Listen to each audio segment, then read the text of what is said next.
greeting somebody is to pull somebody by the beard. Nabi Musa and Nabi Harun, why did he pull him by his beard? He was telling him, come here near me. I need to speak with you on this issue as a matter of privacy. Because Nabi Musa was affected. For goodness sake, these people had just been saved by Allah. They'd just been saved. Allah saved them from Fir'aun. Fir'aun drowned, they came on shore. As soon as they came onto shore, what did they do? They started worshipping the calf. Nabi Musa had just come back from receiving the 10 commandments. He came back, he saw them, he pulled his brother. Yet this was still a test of their relationship. Nabi Musa normally would not pull his brother's beard.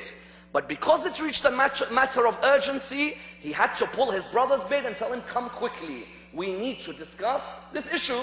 Therefore, number 3, their relationship was tested.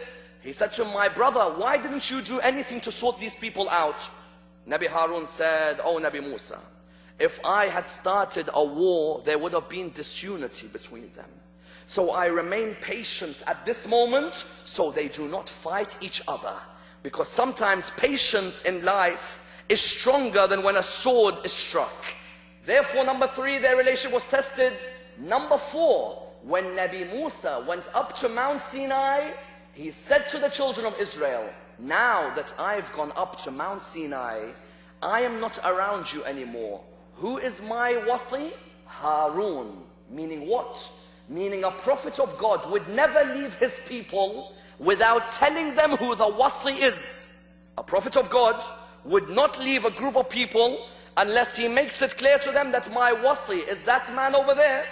If Nabi Musa went to receive the commandments, because how many days did he go to get the commandments? He went for 40 days. That means 40 days, if he had left his people without a successor, they could complain on the day of judgment, Ya Allah, for 40 days we had no successor. But a prophet of God never leaves his people without saying who the successor is. He left his people, he said, Harun is my successor. If you want any questions or any answers, you go and ask him. How does this compare with Rasulullah and Imam Ali? Why did Rasulullah say, Ali is to me like Harun was to Musa? Why? Because Imam Ali and Rasulullah went through exactly the same 4 things as Harun and Musa. Exactly the same 4. Let me show you. Number 1, Imam Ali and Rasulullah, they both faced external opposition to their message. Do you know Rasulullah says, no prophet has been hurt like I was hurt. No prophet has been hurt like I was hurt. Rasulullah, not only would they throw the intestines of animals on him when he would walk, they would throw rocks at him. They would try and hit him. When he went to Ta'if, they pelted him with stones. Ali ibn Abi Talib, whenever external opposition would attack Rasulullah, would always be alongside him. That's why in the Battle of Badr, 313, do not forget this number, because history repeats itself. 313, history will repeat itself with the 12th Imam. That he'll have 313 in the same way Rasulullah had 313 at Badr. When Rasulullah went to fight in the Battle of Badr, he was facing external opposition. Because at the Battle of Badr, it was led by people like Abu Jahl. But at the same time, they had the help of the Jews. Because there were many Jews in Medina. The Jews were helping the Muslims. People like Banu Nadir would come and they would help the Quraysh fight against the Muslims. And so what happened was Rasulullah came out. The beauty about the Battle of Badr, which many of you have watched in the film al-Risala, the message, many of you have watched that one incident when Rasulullah says what? He says, I will fight you. And Ali, and you've seen the moment the sword Dhul-Fiqar comes out in front of them. Many of you have seen this. This is exactly what happened. He came out with Ali ibn Abi Talib. They came out like Harun and Musa to face the external opposition. The external opposition on that day were 4 times their number. 313 Muslims. There was over 1,000 of the opposition. Ali ibn Abi Talib on that day, 70 of the opposition, 70 of them were killed. 35 were from his sword. That's why Umar bin Abdul Aziz later on, Umar bin Abdul Aziz is the man who stopped the cursing of Imam Ali. Every Friday Imam Ali would be cursed in the Friday khutbah. Every Friday for 90 years Imam Ali would be cursed. Umar bin Abdul Aziz is the Umayyad Khalifa who stopped it. Do you know why he stopped it? He said, when we were young, us Umayyad Khulafa, when we were young, we were about 6 years old, we have a private tutor. When we want to swear, we don't swear using 4-letter words like people do today. They said, we swear by cursing Ali ibn Abi Talib. So that's the way we would swear as children. We would curse Ali ibn Abi Talib. He said, one day, my teacher heard me swear. He said to me, Umar, who did you just swear against? He said to him, I swore against Ali ibn Abi Talib. Everybody swears against Ali ibn Abi Talib. As in, nobody likes him. We hate Ali ibn Abi Talib. He looked at him and he said, in the battle of Badr, what does the Quran say about the people, the Muslims who fought in the battle of Badr? He said, the Quran praises them. The Quran says they are great. He said to him, how many people died in the battle of Badr from the kuffar? So he said, 70. So he said to him, Ali ibn Abi Talib, how many of those 70 did he kill? He said, 35. He said, if I am telling you about a man who killed 35 out of 70 on the battle of Badr, and the Quran praises those who fought in the battle of Badr, do you still curse Ali ibn Abi Talib? He said to him, no. Because Ali ibn Abi Talib on that day killed 35 out of the 70. Then when Rasulullah faced external opposition to his message again in Uhud, do you know in Uhud, Ali ibn Abi Talib was the standard bearer. What did we say? The man who holds the standard in Islam is seen as the greatest person in war. He was holding the standard. In Uhud, he killed 7 of the standard bearers of the opposition. What does this mean? This means I hold the flag of the army, they hold the flag of the army. When I kill the first one who holds the flag goes to somebody else. I kill the second one, I kill the third one, I kill the... Ali ibn Abi Talib killed 7 of them on that day. And those 7 were meant to be the bravest warriors in the army of the opposition. When Rasulullah was standing alone in the mountain, look at the external opposition. They came to kill Rasulullah when he was standing on Mount Uhud. Many of you who've been to Hajj or have been to Umrah would have been to Mount Uhud. Rasulullah was there, he was standing. They tried to come, Khalid ibn al-Walid tried to come behind the mountain. Do you know there was only about 3 people who stayed with Rasulullah? The rest of them ran away.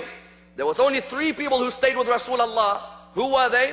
Ali ibn Abi Talib was one of them, and another one was a woman, Al-Harithiyya. She came, she saw Rasulullah was alone on the mountain. Subhanallah.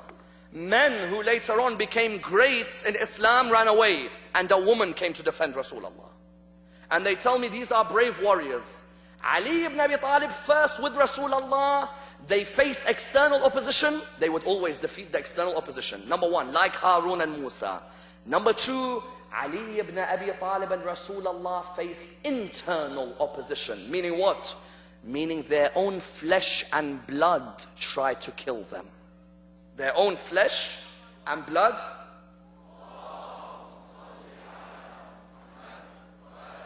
Their own flesh and blood tried to kill them when? Do you know Rasulullah how many times his own family, your own family, how many times they tried to kill you? Rasulullah, many times his own family members would try to kill him. Especially when 40 of the tribe would gather together and they made a decision. What was their decision? They said, we have a decision that we want to kill Muhammad while he is sleeping on his bed. His own family members, people like Abu Lahab and his wife Jamil and her brother Abu Sufyan, all of these plotted, when Rasulullah is on his bed, we will strike him. Ali ibn Abi Talib, Rasulullah came up to him. He said to him, O son of Abu Talib, you are on my bed, you are sleeping on my bed, do you mind or no? Ali ibn Abi Talib said to him, Ya Rasulullah, will you be safe? He said, yes. Ali ibn Abi Talib went down in sujood. He recited Shukran Lillah 3 times. I thank Allah, I thank Allah, I thank Allah. Why? Because for him it was the biggest honor to sacrifice his life for Rasulullah. Even though he knew it's his own flesh and blood who are going to try and kill him. On that night, Ali ibn Abi Talib slept on the bed of Rasulullah the night of Hijrah. When Rasulullah left, he left and went towards Medina. Ali ibn Abi Talib slept on the bed of Rasulullah. There is a hadith which narrates Allah subhanahu wa ta'ala had a conversation with Jibreel and Mikael about Ali in the bed. There is a hadith in the books of our brothers in other schools in Islam. It says Allah called Jibreel and Mikael. He said to them, "Oh my archangels, if I asked you to sacrifice your life for me or to continue worshipping me, which one would you want?" They said, "Ya Allah, we would want to worship you. We do not mind sacrificing our life, but we prefer to worship you." He said to them, "Go down now to the house of the son of Abu Talib, because there is a youth there who is willing to sacrifice his life not only for his prophet but also for his Lord." His own family, internal opposition. Abu Lahab is his uncle. Abu Lahab is the uncle of Imam Ali and the uncle of Rasulullah. But did this stop Imam Ali from fighting the external opposition? No. Like Harun and Musa, their own cousin tried to kill them. Imam Ali and Rasulullah, their own cousins tried to kill them. Number 3, and very important for all of us, and I want you to all understand the following statements I'm going to make, because this can make or break your debates in the future about Imam's imamat on Ghadir. Please listen to this carefully. The third area we said about Musa and Harun was that their relationship was tested severely.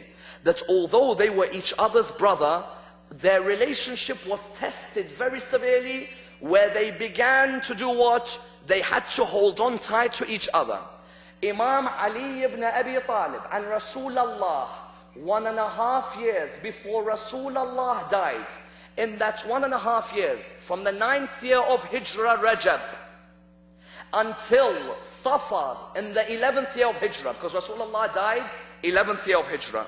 From the 9th year of Hijrah until the 11th year of Hijrah, in this period, they tried to break the relationship of Rasulullah and Ali ibn Abi Talib, until they tried to conspire to conceal and to take away the life and the message of Rasulullah. Please listen to what happened. I want to take you to 1 year in Islamic history which caused Karbala. 1 year. But many people don't know what happened in that 1 year. They say 1 year is a long time in politics. 1 year is a long time in Islam.